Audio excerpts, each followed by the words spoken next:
अरे यार, कितने दिन हो गए, कोई नई स्टोरी पब्लिश नहीं करी है। कुछ अच्छा मिल ही नहीं रहा है। कंप्यूटर्स पे भी मैंने कितना चेक किया, लाइव भी गया हूँ, तो कुछ भी नहीं मिल रहा। ऐसे तो नहीं काम चलेगा। क्या करूँ, कोई स्टोरी नहीं मिल रही है। हे भगवान, तू ही देख। यही सब सोचते हुए एक शाम अजय, जो कि एक स्टोरी राइटर और स्टोरी पब्लिशर था, आमतौर पे उसे हॉन्टेड स्टोरी लिखने का शौक था, वह अपने रूम में इधर उधर चलते हुए अपनी नई स्टोरी के बारे में सोच रहा था। लेकिन काफी रिसर्च और काफी इंटरनेट के यूज के बाद भी उसे कुछ नए आइडियाज नहीं आ रहे थे कि तभी उसकी एक दोस्त प्रिया का उसे फोन आता है और उसके फोन की बेल बजती है।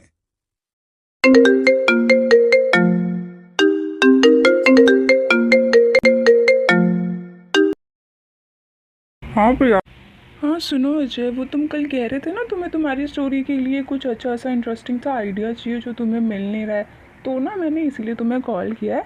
मैंने ना सुना है कि यहाँ से लगभग 400 या 450 किलोमीटर की दूरी पे ना एक गांव है, जहाँ पे एक रहस्यमयी जंगल है, जिसका बहुत सारी चीज़ें हैं जिसके बारे में लोगों को इतना नहीं पता है। बट हाँ, वहाँ पे लोग कहते हैं कि ना भूत वगैरह रहते हैं, बहुत अलग अलग घटनाएं होती है। पर रियलिटी तो वही बात है ना, देखो तुम्हें भी नहीं पता, हमें भी नहीं पता, किसी को नहीं पता। तो मैं सोच रही थी क्यों ना तुम वहाँ जाओ और उस रहस्यमय जंगल का रहस्य पता करो। इससे तुम्हें कहानी भी मिल जाएगी और हमें सच भी पता चल जाएगा। बताओ कैसा है। वाह ग्रेट यार, मैं अभी अपनी स्टोरी के बारे में ही सोच रहा था, पर मुझे कोई आइडियाज़ नहीं आ रहे थे। मुझे समझ ही नहीं आ रहा था कुछ, और तुमने बता के मेरी प्रॉब्लम ख़त्म कर दी। थैंक यू यार, ये तो बहुत अच्छा बताया।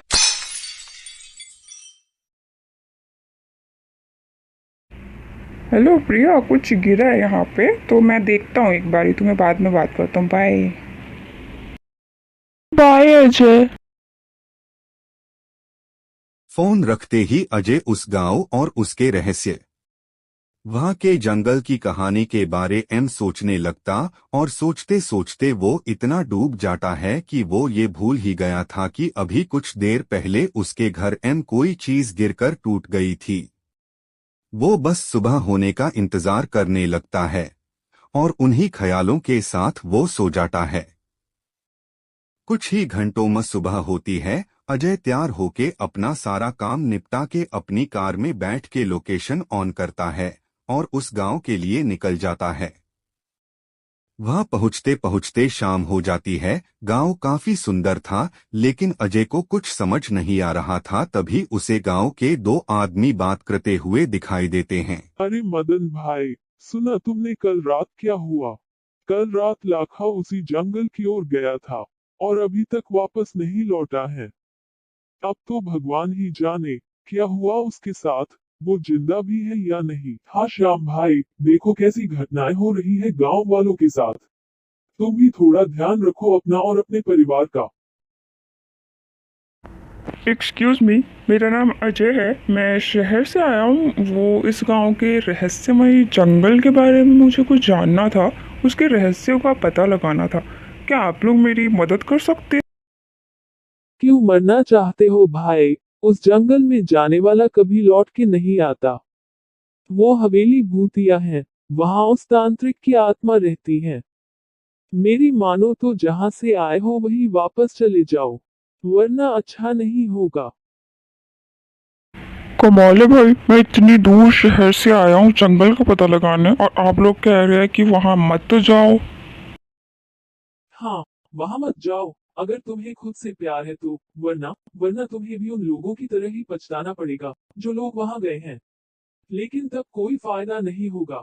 गांव वालों की बात सुनकर भी अजय उस जंगल में जाने का फैसला नहीं छोड़ता। वो ज्यादा देरी न करते हुए उस जंगल की ओर निकल जाता है। जाते जाते अजय उस हवेली और उस तांत्रिक के बारे में सोच रहा होता है। बट नॉनसेंस, ऐसा थोड़ी होता है, वहाँ पे जाने वाला कभी वापस नहीं आता। ऐसा होता ना तो मैं अपने कॉलेज के प्रोफेसर को वहाँ छोड़ के आता। पर खैर, देखते हैं। चल भाई अजय, अब तो तुझे ही पता लगाना है सच्चाई क्या है, क्यों लोग डरते हैं इतना ज़्यादा यहाँ से। जंगल दिखने में काफी सुंदर था। जंगल की सुंदरता मानो किसी का भी मन मोह ले। देखते ही देखते सूरज ढलने को आया। सूरज का ढलता हुआ नजारा दिखने में और भी सुंदर लग रहा था। इससे जंगल की सुंदरता और निखर रही थी। लेकिन कहते हैं हर सुंदर दिखने वाली चीज अच्छी हो ऐसा जरूरी नहीं। तो बस जैसे ही अजय जंगल के और अंदर पहुंचा, उसने कुछ ऐसा देखा कि वो चौंक गया। चारों ओर जंगल लाल लाल दिखने लगा था, मानो जैसे कि किसी ने इस जंगल के इस जगह पे खून की होली खेली हो। वो नजारा काफी खौफनाक था। किसी का भी दिल दहला देने वाला वो मंजर अब अजय के आंखों के सामने था। ये देख अजय भी एक बार सोच में पड़ गया। होली शिट, ये क्या है भाई? ऐसा लाल जंगल तो मैंने पहली बार देखा है अपनी जिंदगी में। ऐसा लग रहा है मानो यहाँ पे अब भी किसी ने होली खेली हो, वो भी रंगों से नहीं, खून से। इतना कहकर अजय आगे बढ़ जाता है। अभी चलते हुए मुश्किल से 5 मिनट भी नहीं हुए थे कि वो रहस्यमयी हवेली अजय के बिल्कुल आंखों के सामने आ गई। हवेली दिखने में काफी पुरानी लग रही थी, मानो मानो काफी दशकों पुरानी हो। हवेली की सारी खिड़कियों का शीशा टूटा हुआ था, दीवारों पे काई जमी हुई थी, चारों ओर शांति फैली हुई थी। हवेली के अंदर का नजारा और भी खौफनाक था।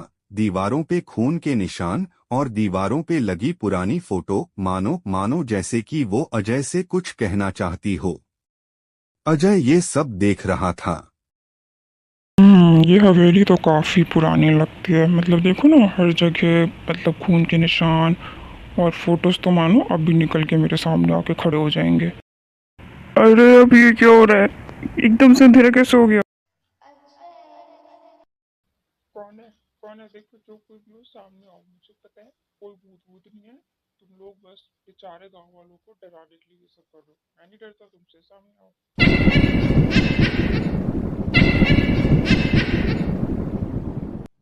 उठो, उठो अजय, यहाँ तुम्हें कोई नुकसान नहीं पहुँचाने आई हूँ मैं। यहाँ तुम्हारा एक मकसद है। जाओ उस तहखाने की ओर जाओ और वहाँ रखी किताब को जला दो, भस्म कर दो उसे। कौन हो तुम? और मैं क्यों जलाऊं किसी किताब को? मैं नहीं जलाऊंगा किसी किताब को। हो कौन तुम, और मुझे ये सब क्यों कह रही हो? इतना कहकर चुड़ैल वहां से गायब हो जाती है और अजय ये सब देखकर काफी डर जाता है। लेकिन फिर भी वो हिम्मत करके तहखाना ढूंढने लगता है, क्योंकि उसे जानना था कि उस तहखाने में ऐसा क्या है जो चुड़ैल उसे वहां जाने के लिए कह रही थी, और कौन सी किताब वो जलाना चाहती है। ऐसा था क्या उस किताब में कि तभी एक दरवाजा अपने आप खुलने लगता है। अजय ये देखकर कर और डर जाता है, और डरते डरते वो तहखाने के अंदर प्रवेश करता है। हो रही किताब, देखता हूँ उस किताब में है क्या ऐसा।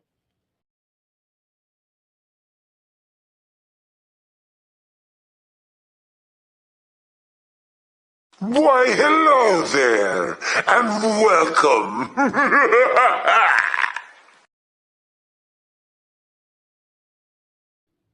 कौन है?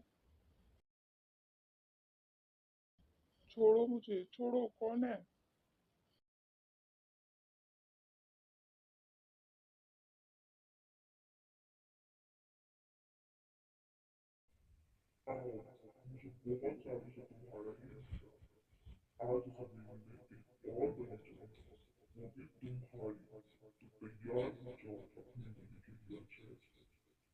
Welcome.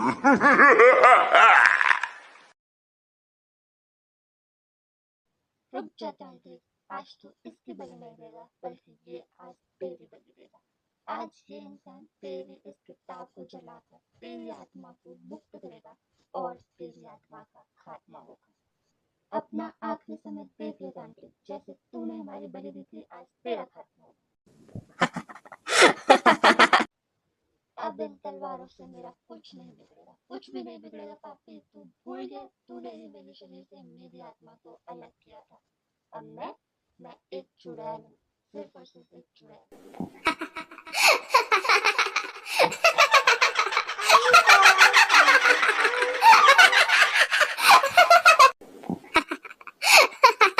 याद आया अंकल, मैं वही छोटी बच्ची हूँ जो कुछ सालों पहले सिर्फ अपना रैकेट लेने इस हवेली में आई थी। और आपने आपने किसी हवेली में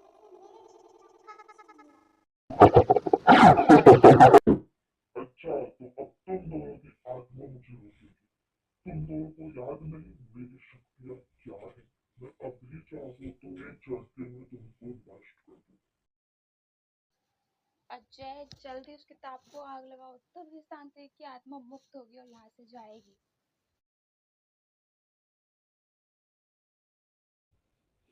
ये क्या हो रहा है, बचाओ मुझे। ये तुम लोगों ने सही किया।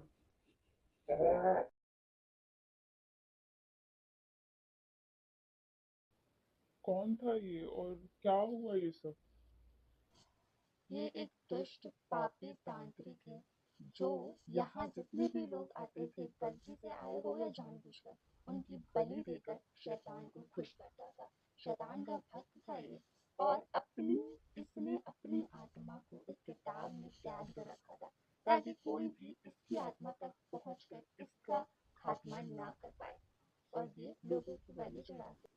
खुद को बहुत शक्तिशाली बना रहा था, अपनी पावर्स को बढ़ा रहा था, अपनी आयु को बढ़ा रहा था और लोगों की जान को खत्म करते जा रहा था। अपनी काली शक्तियों की मदद से इसने बहुत कुछ नष्ट किया था और अभी तक करता आ रहा था, लेकिन आज इसका नाश हो गया है और ये गांव इसके श्राप से मुक्त हो गया है। किताब के आग लगते ही तांत्रिक की आत्मा को शांति मिल जाती है और वो वहां से गायब हो जाता है। तांत्रिक के नष्ट होते ही चुड़ैल और पिंकी भी वहां से गायब हो जाते हैं। अजय ये सब अपनी आंखों से देखता है और अपनी आंखों पे भरोसा नहीं कर पाता, लेकिन उसे पता था कि उसकी वजह से आज एक अच्छा काम हुआ है, इसलिए वो मन ही मन बहुत खुश होता है और ज्यादा देर नहीं करते हुए वो गांव पहुंच जाता है। सुबह होते ही वो गांव वालों के पास जाकर ये सारी बात उन्हें बताता है, जिसे सुनकर सभी काफी खुश होते हैं। ये सब होते ही अजय शहर अपने घर के लिए निकल जाता है। वो मन ही मन काफी खुश होता है, क्योंकि गांव वालों को उस जंगल से आजादी मिल चुकी थी और अजय को अपने आर्टिकल के लिए एक अच्छी स्टोरी भी मिल चुकी थी।